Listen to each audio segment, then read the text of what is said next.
하나님께서 아브라함에게 나타나셔서 다양한 방법으로 약속을 맺어 주십니다.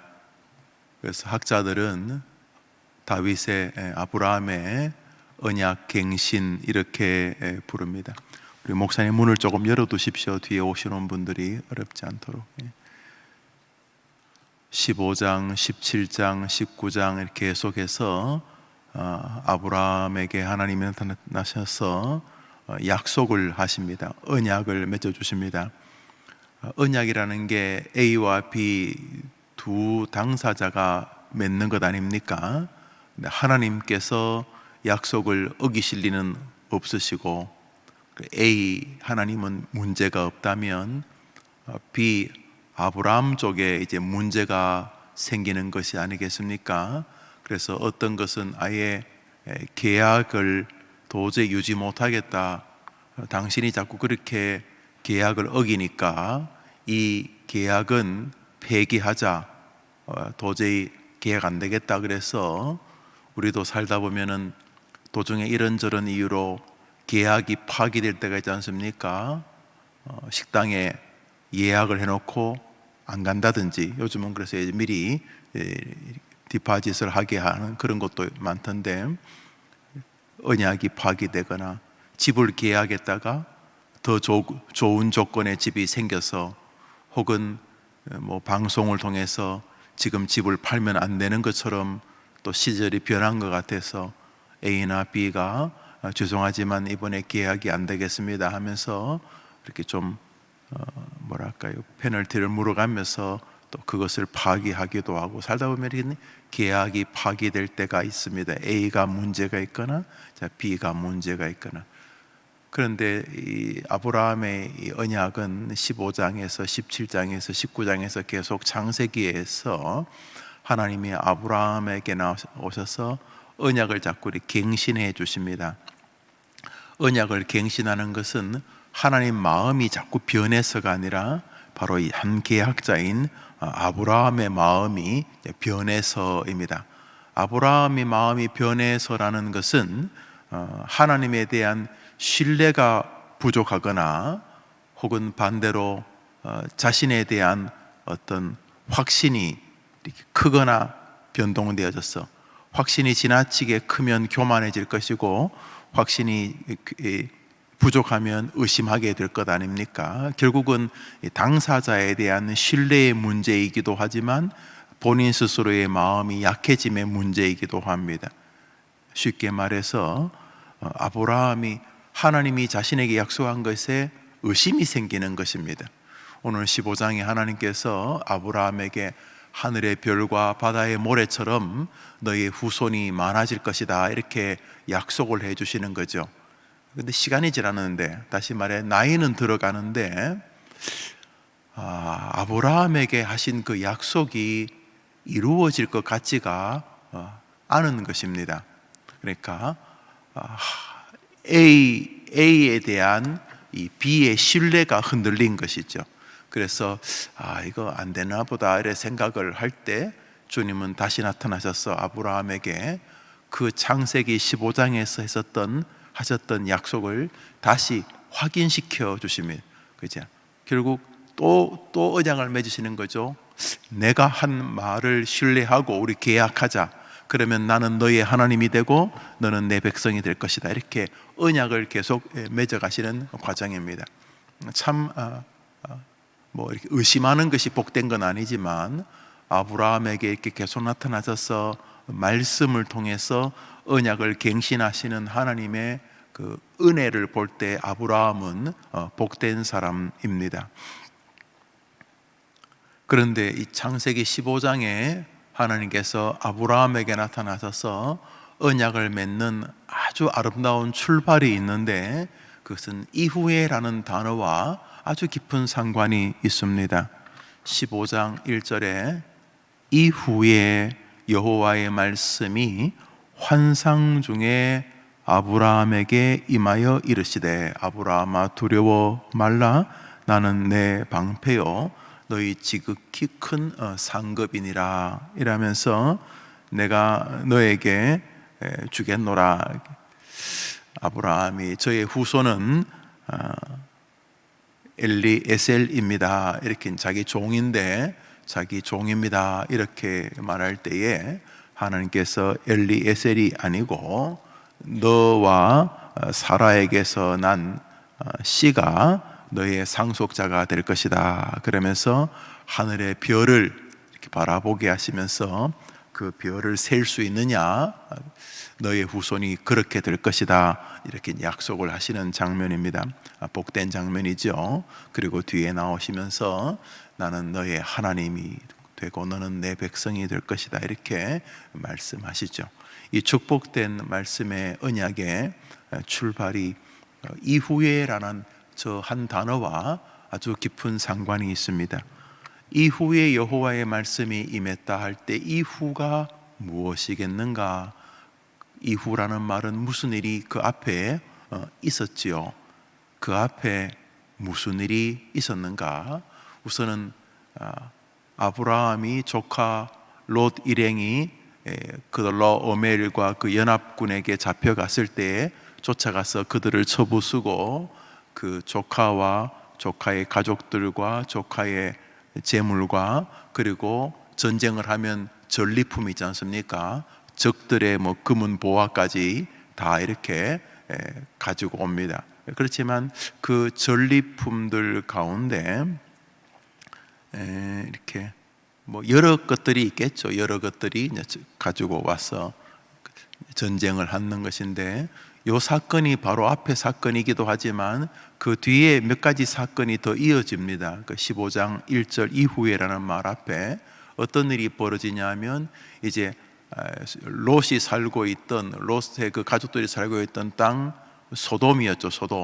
소돔 땅으로 돌아오니까 아브라함 일행이 그 롯과 그 소돔을 공격했던 적들을 무찌르고 돌아온다는 이야기를 듣고 이 소돔 왕이 그 아브라함을 맞이합니다.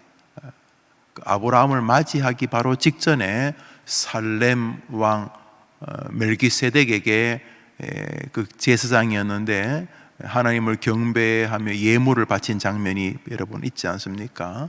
그리고 뒤에 소돔 왕이 환영을 합니다.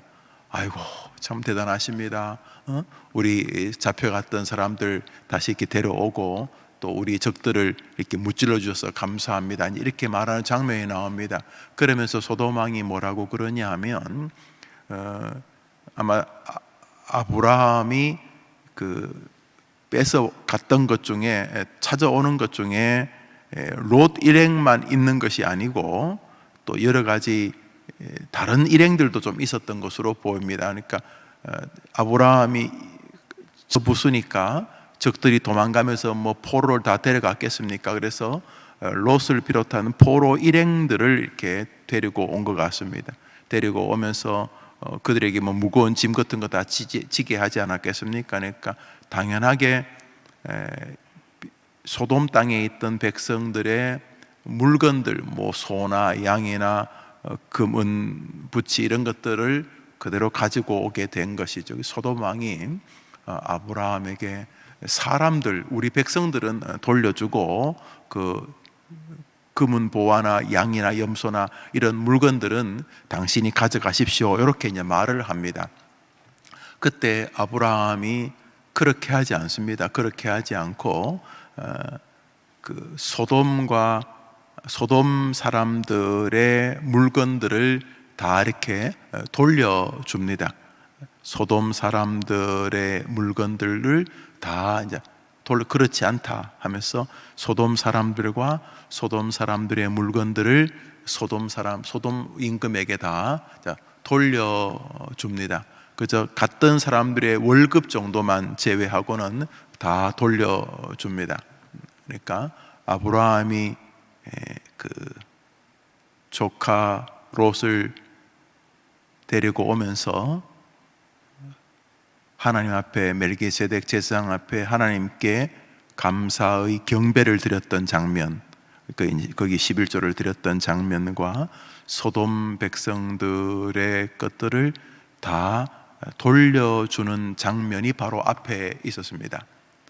이후에라는 말 안에 우선 그 소돔 임금이 물건들은 다 가져가라고 했을 때, 금부치, 은부치, 보석들은 당신이 전쟁에서 수고했으니까 다 가져가라고 했을 때 아브라함이 아니요, 이건 당신들 것이니까 하고 돌려주는 장면이 바로 앞 장면에 나오며 바로 직전에 이렇게 그돌라 오멜과 싸워 이기고 멜기세덱에게 하나님 앞에 예물을 드리는 장면 바로 뒤에 소돔 왕과의 그런 에피소드가 있습니다. 그리고 나서 성경은 이후에 이렇게 말합니다. 이후에라는 말 안에 하나님께서 아브라함의 중심을 보고 계셨다는 것이죠. 이후에 하나님이 아브라함에게 나타나셨다는 말 앞에 하나님은 아브라함의 일련의 행태를 보면서 아브라함에게 힘은 물건이나 자기 능력이 아니라 하나님 혹은 하나님에 대한 믿음이라는 것을 확인하셨던 것입니다.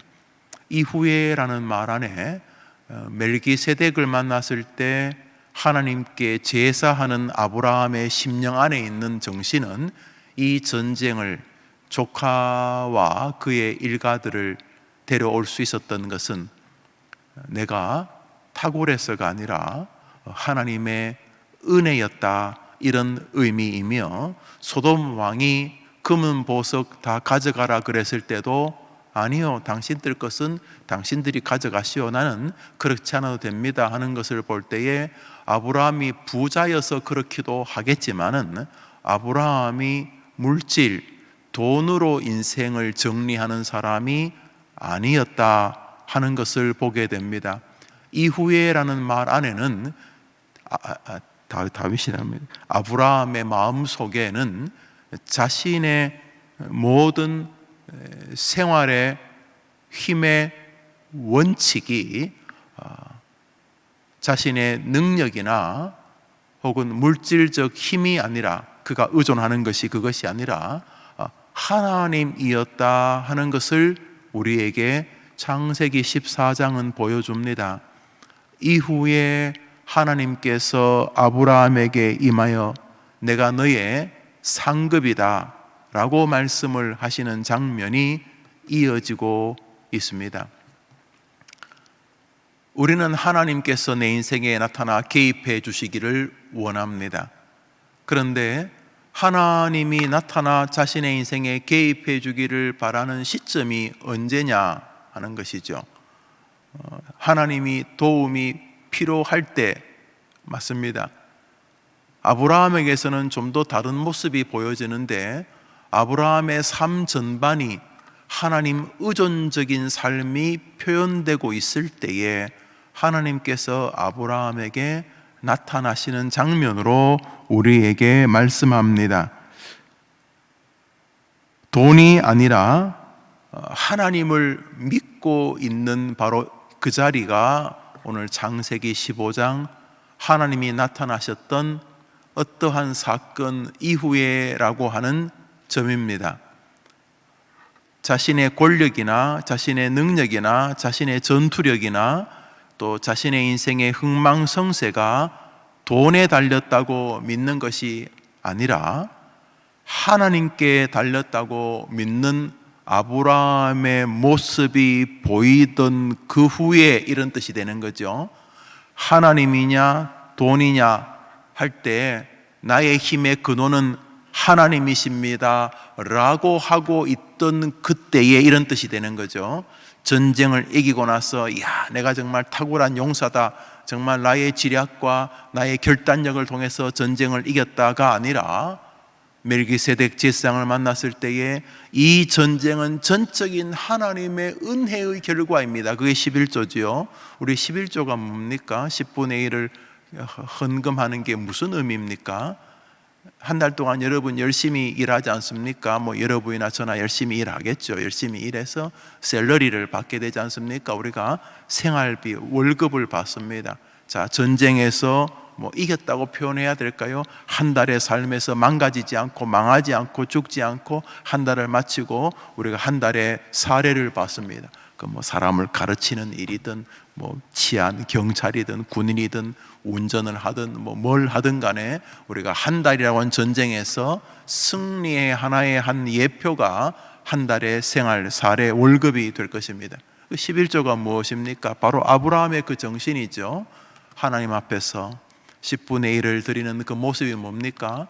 이번 전쟁은 하나님의 은혜의 결과였습니다. 이것 아닙니까? 그 후에 하나님이 통째로 개입하십니다. 너는 나를 하나님이라고 생각하는구나, 이런 거죠. 이후에 하나님이 아브라함에게 나타나시게 됩니다. 우리는 이후의 삶이 필요합니다. 다시 말해 이전의 인생을 하나님께 보여드려야 합니다. 우리는 하나님이 늘 나타나시기를 기대합니다. 개입하시기를. 알라딘의 마술 램프에 나오는 지니처럼 내가 어려울 때마다 그 푸른색 독특한 뭐라 그럴까요? 보디가드 같은 그런 뭐 이상한 지니를 뭐라고, 어떤 집에 가니까 텔레비전 보고 지니야 꺼져라 그러니까 꺼지고 막 그러던데, 지니라고 하는 그 신비로운 그 능력자가 나타나서 그 주인공을 도와준지 아닙니까? 마술 램프를 비비면서 도와달라 그러면 도와주는 것처럼 하나님께서 우리를 그렇게 도와주기를 많이 바랍니다. 내 아이 앞길을 그렇게 도와주기를 바라고 내가 꿈꾸는 미래를 그렇게 도와주기를 바랍니다. 하나님의 도움을 바라는 것은 절대로 죄가 아닙니다. 수로보니게 여인이 자기 아들, 자기 딸이 병들었을 때 하나님을 믿지도 않던 이방 여자가 예수가 용하다는 소식을 들었는지 예수님께 달려와 도와달라는 게 무슨 큰 죄가 되겠습니까? 엄밀히 말해서 기도의 대명사 한나가 뭐 엄청난 고매한 기도를 드린 거 아니지 않습니까? 남들은 다 뭐 손만 잡아도 애가 생기는데 왜 나는 자식 없습니까? 하나님 내게 자식 좀 주십시오. 이거 굉장히 신변잡기적인 기도 아닙니까? 뭐 늘 하는 말입니다만 굳이 하나님이 한나에게만 자식을 줘서 역사를 일으켜야 됩니까? 옆에 있는 다른 여자에게 자식 줘서 사무엘을 만들면 안 됩니까? 뭐 하나님의 능력이 꼭 한나에게만 임해야 됩니까? 그럼에도 불구하고 그녀는 하나님께 매어 달려 자식 달라고 하며, 뭔가 없는 사람이 그것을 사모하는 건 귀한 거죠. 돈이 없는 사람이 돈을 사모하고 여러 날 굶은 사람이 밥을 사모하는 것이나 뭐 똑같은 거죠. 하나님께 뭘 구하는 것은 굉장히 귀한 일입니다. 그런 것처럼 우리가 살면서 인생의 어려움을 구하는 것은 절대로 나쁜 건 아닙니다. 뭐 하나님을 지니처럼 대하는 건 아니지만 도와달라는 데는 뭐 큰 이견이 없으니까요. 그런데 우리는 이전을 하려고 하지 않습니다. 우리는 항상 이후만 원합니다. 이후가 뭡니까? 이후가 아브라함에게 하나님 나타나셔서 약속해주고 복 주시고 부어주시고 역사해주시고 현재와 미래를 다 붙잡고 계시면서 걱정하지 마라. 현재도 내가 너를 지킬 것이고 너의 미래에 너가 보지도 못한 후손들, 우리가 뭐 증손자 고손자까지 보기가 쉽지 않지만 증손자 고손자 고고손자 우리가 150년 뒤에 500년 뒤에 내 후손을 알 수 있겠습니까? 저는 모릅니다. 저는 지금 뭐 제 아들 딸밖에 모릅니다. 그 아이들이 결혼해서 자식을 낳는 거야 볼 것 같은데 그 자식의 자식까지 제가 보겠습니까? 그렇지만 하나님은 아브라함에게 현재와 너의 미래까지 축복하겠다고 약속하셨습니다. 우리는 이런 복을 날마다 기대합니다. 그러기 위해서 우리는 이전이 있어야 된다는 것을 인지하지 않습니다. 이전에 무슨 일이 있었는데요?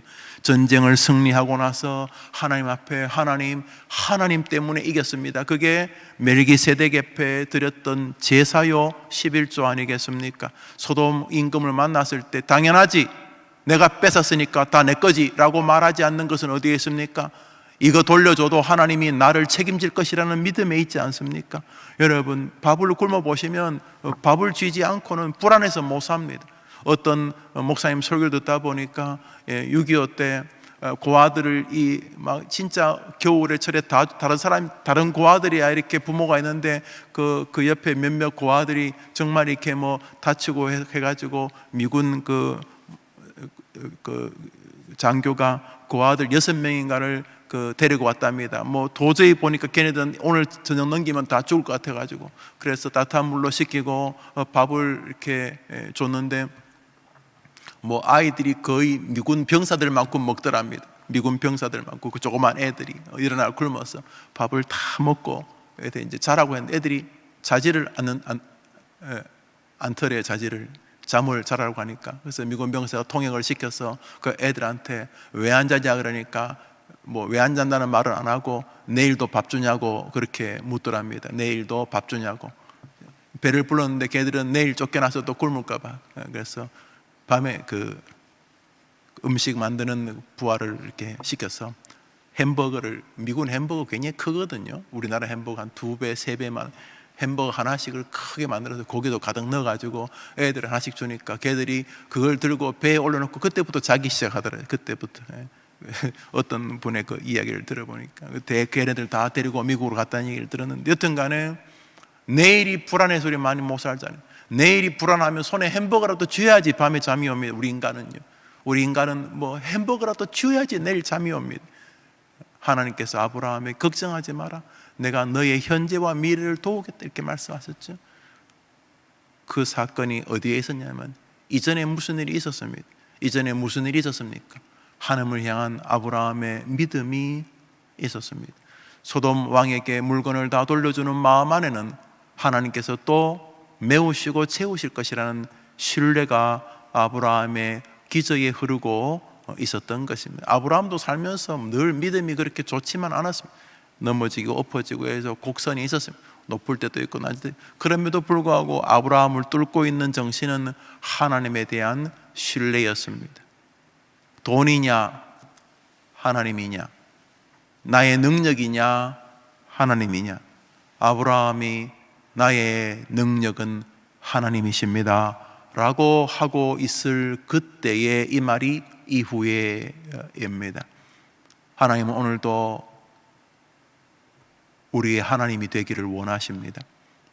하나님은 오늘도 당신이 하나님이고 우리가 그분의 자녀이기를 원하십니다. 무척이나 많은 사람들의 걱정은 자기가 하나님이기 때문에 생기는 것입니다. 왜 그렇게 지나치게 걱정하는 것입니까? 자신이 하나님이기 때문입니다. 자기가 해결을 못한다고 낙심에 빠진 것 아닙니까? 왜 그렇게 교만한 것입니까? 자기가 하나님이기 때문입니다.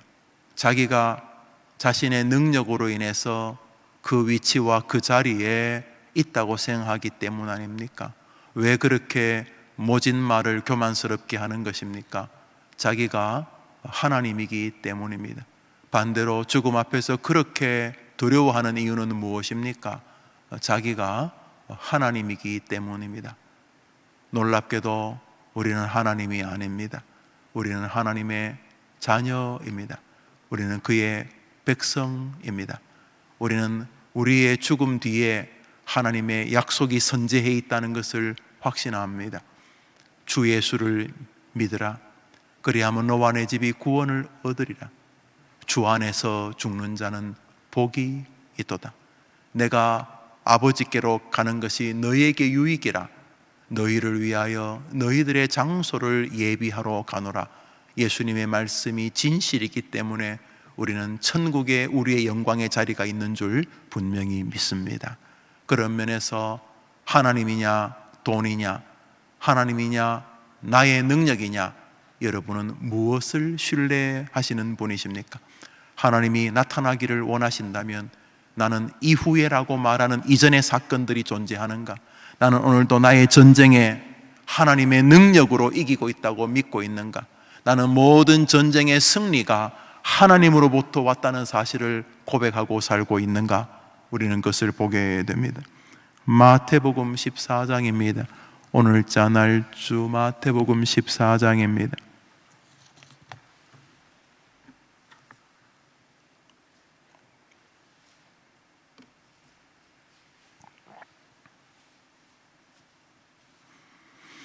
(16절을) 한 절 읽겠습니다. 마태복음 14장 16절입니다.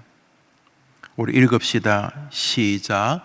예수께서 이르시되 갈 것 없다. 너희가 먹을 것을 주라. 그 유명한 베세다 광야의 오병이어의 사건에 관한 기록입니다. 예수님께서 5,000명을 먹이십니다. 말이 5,000명이지 얼마나 많은 숫자입니까?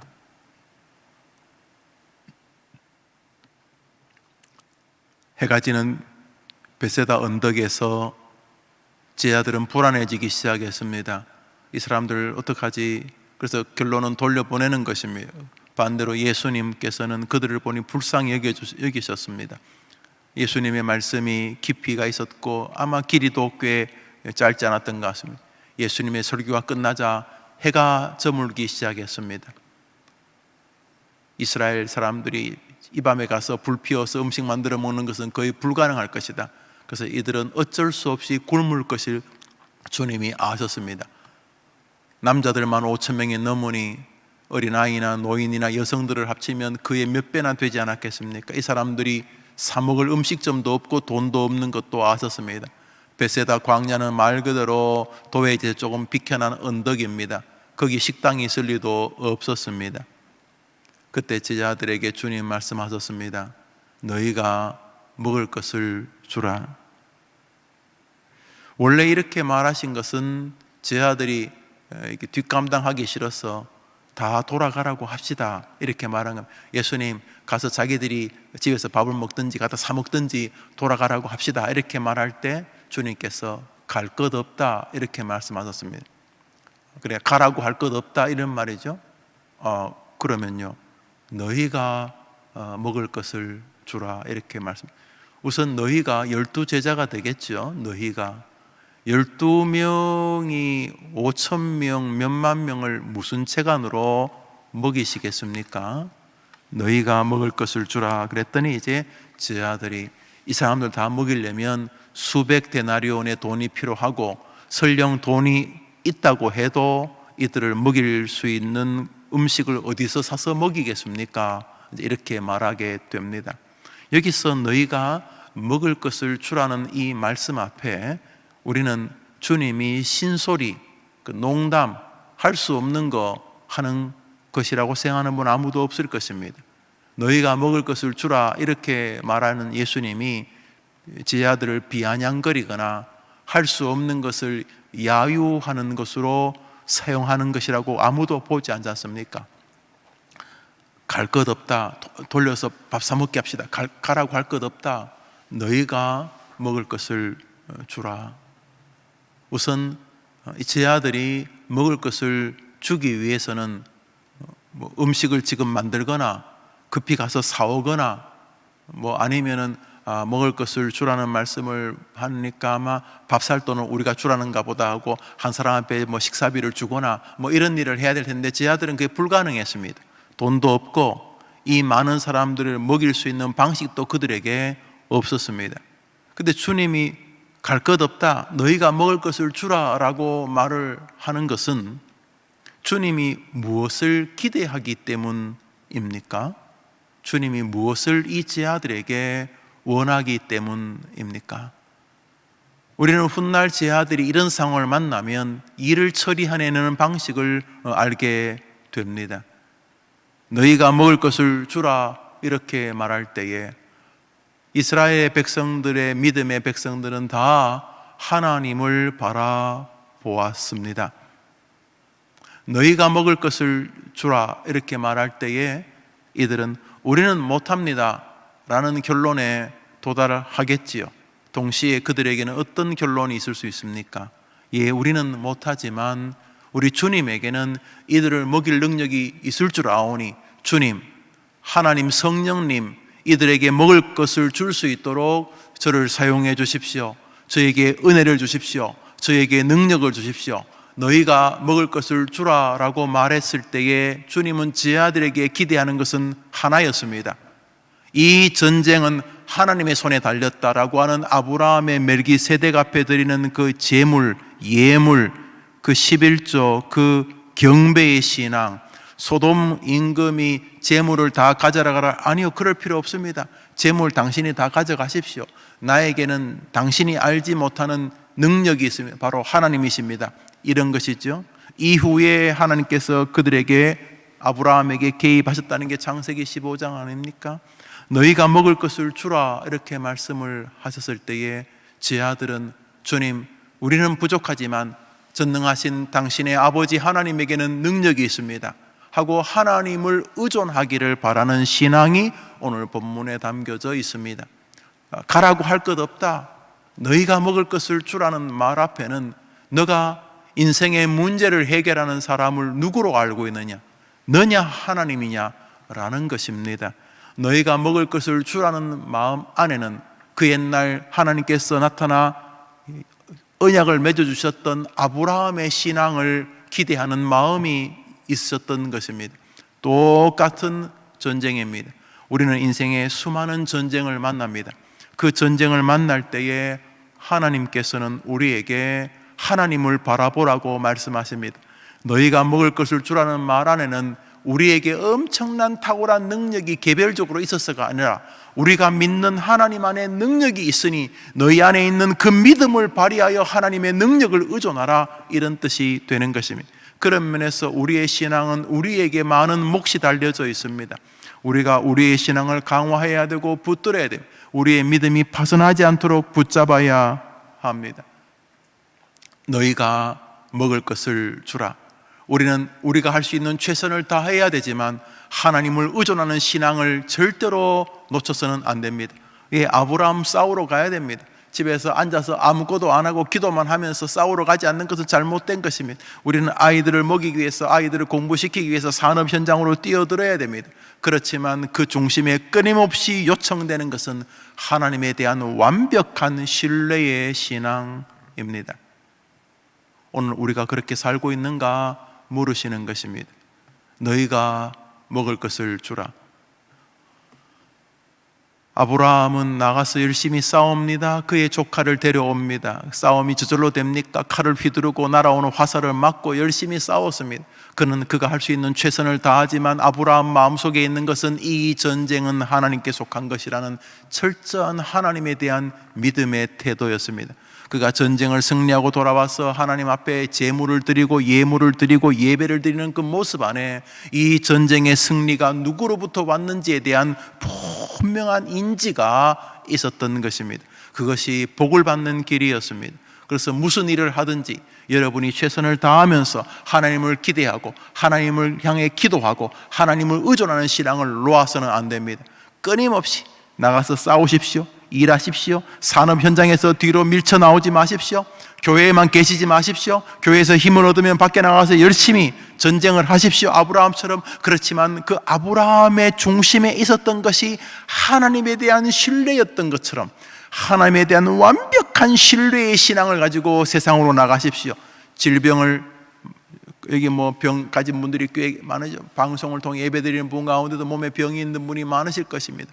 여러분이 병과 싸우십시오. 운동도 하시고 병원에서 지어준 약도 정기적으로 드시고 여러분이 할 수 있는 최선을 다하십시오. 그렇지만 하나님에게 달렸다는 이 믿음을 하나님 앞에 말씀과 예배와 기도로 병행해 보이는 모습을 놓으면 안 됩니다. 그래서 하나님이 여러분이 투병하는 것을 볼 때에 저는 자기 힘으로 병을 나으려고 하는구나가 아니라 저 아이가 열심히 싸우지만 저 아이의 싸움의 중심에 내가 있구나. 제 아이는 나를 의존하면서 싸우고 있거나 질병이란 것과 싸우고 있거나 세상이란 것과 싸우고 있거나 하는 것을 보여드려야 합니다. 이것이 날마다 하나님이 여러분에게 임하는 은혜의 장을 만드는 길이라는 것이죠. 우리 성경 한 절만 더 보겠습니다. 오늘자 날주 느헤미야 4장입니다. 느헤미야 4장입니다. 오늘자 날주 느헤미야 4장입니다. 느헤미야 4장입니다.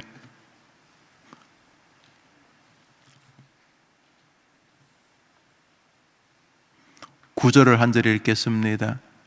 9절입니다. 느헤미야 4장 9절입니다. 읽읍시다. 시작. 우리가 우리 하나님께 기도하며 그대로 말미암아 파수꾼을 두어 주야로 방비하는데, 느헤미야와 여러 지도자들이 예루살렘 성벽을 지금 건축하는 장면이 나옵니다. 예루살렘 성벽을 건축하는데 산발랏이나 이런 친구들이 계속 방해하고 괴롭힙니다.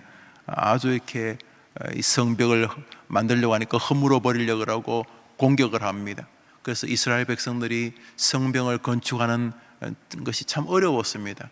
이렇게 옆에서 도와줘도 할 수 있을까 싶은 어려운 시대인데 옆에서 자꾸 이렇게 찝쩍거리고 아이들 표현을 빌리면 깐죽거리고 그러면서 비아냥거리고 하는 게 굉장히 어려운 일이죠. 이스라엘 백성들이 포로에서 돌아와 예루살렘 성벽, 성전을 이제 건축하는 장면들이 이어지고 있으며, 지금은 예루살렘 성벽을 건축하고, 지금 그 중에 일부분이 통곡의 벽 이스라엘에 남아있지 않습니까? 성벽을 건축하고 있는데 산발랏 이런 사람들이 와서 막 흔들고 위협하고 공격하고 불지르고 이제 그러고 있습니다. 그러니까 이스라엘 백성들이 성벽을 지으면서도 창을 놓을 수가 없어요. 창을, 한 손에 창을, 한 손에 삽을 들고 지금 막 이렇게 짓고 있으면, 이렇게 아마 창을 옆에 두고 이제 뭐 공사하다가 오면 또 싸워야 된다는 거죠.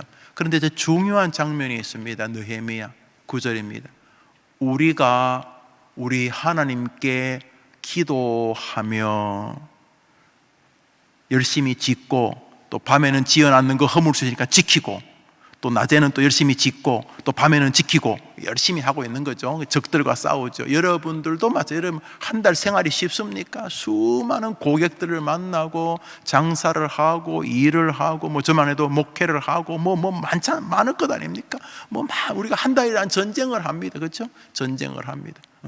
뭐 꼭 담을 쌓고 집 쌓는 거, 이들만 전쟁이 아니라 아브라함처럼 뭐 싸우는 게 전쟁. 우리가 날마다 전쟁을 합니다. 뭐 자녀를 기르는 것도 육아 전쟁이고, 취업 전쟁이고, 뭐 하여튼 뭐 이사 전쟁이고, 하여튼 주거 전쟁이고, 하여튼 우리 다 인생이 전쟁 아니면 전쟁. 그런데 저기 이스라엘 백성들이 성벽을 건축하던 장면을 성경은 아주 예리하게 이야기하고 있습니다. 싸웁니다. 조카 롯 데려와야 되니까 싸우고, 또 이렇게 수천 명을 먹여야 되니까 그 사람 먹이는 것도 싸우는 거 아닙니까? 전쟁을 다 해야 됩니다. 이스라엘 백성도 지금 성벽 건축이라고 하는 전쟁을 지금 하고 있습니다. 싸웁니다. 그런데 그것만 하지 않았습니다. 그들은 그걸 하면서도 그 밑바닥에 흐르고 있는 정신세계가 있었습니다. 그것이 무엇입니까? 우리가 우리 하나님께 기도하면서 싸웠던 것입니다. 아브라함이 멜기세덱 앞에 드리는 제사에 담겨 있던 정신이 바로 저것입니다. 소돔 왕이 물건 다 가져가라. 아니요, 그럴 필요 없어요. 나는 더 큰 물건이 있습니다. 하나님이십니다. 그분이 먹이실 것입니다. 이 신앙, 한 손에 삽을 들고, 한 손에 핸들을 들고, 한 손에 이 땅에 맡겨진 삶의 사역을 우리는 게으르지 않습니다. 그래서 열심히 삽니다. 그렇죠? 열심히 게으르면 안 되겠죠. 그렇지만 우리는 단순히 열심히만 살지 않습니다. 우리 밑바닥에는 하나님께 기도하며 하나님을 의존하는 신앙이 살아 움직이고 있어야 합니다. 하나님이 오늘도 개입하기를 원하십니까? 아브라함처럼 하나님이 이후에 아브라함에게 나타나셔서, 또 17장에 또 나타나셔서, 19장에 또 나타나셔서, 끊임없이 나타나셔서 힘을 주는 그런 인생이 되기를 원하십니까? 오늘 여러분이 싸우는 전쟁을 최선을 다하십시오. 그렇지만 하나님이 보실 때에 여러분의 하루의 삶에 여러분의 능력을 의존하는 것이 아니라 미꾸라지처럼 세상의 장벽을 요리조리 요령있게 피해 다니면서 인생을 살아가겠다는 그런 인생관을 가진 것이 아니라, 열심히 전쟁을 하면서도 이 전쟁은 전적으로 하나님께 달렸습니다 라고 하는 하나님을 의존하고, 저 느헤미야의 표현을 빌리면 하나님께 기도하면서 하나님을 바라보면서 살아가는 여러분의 삶인지를 돌아보면서 오늘 여러분이 승리의 아브라함 되기를 주님의 이름으로 축복합니다. 주님 가르친 기도로 우리 예배를 마칩니다. 하늘에 계신 우리 아버지여, 이름이 거룩히 여김을 받으시오며 나라의 마옵시며 뜻이 하늘에서 이룬 것 같이 땅에서도 이루어지이다. 오늘날 우리에게 일용할 양식을 주옵시고, 우리가 우리에게 죄 지은 자를 사하여 준 것 같이 우리 죄를 사하여 주옵시고, 우리를 시험에 들게 하지 마옵시고 다만 악에서 구하옵소서. 대개 나라와 권세와 영광의 아버지께 영원히 있사옵나이다. 아멘. 기도합시다.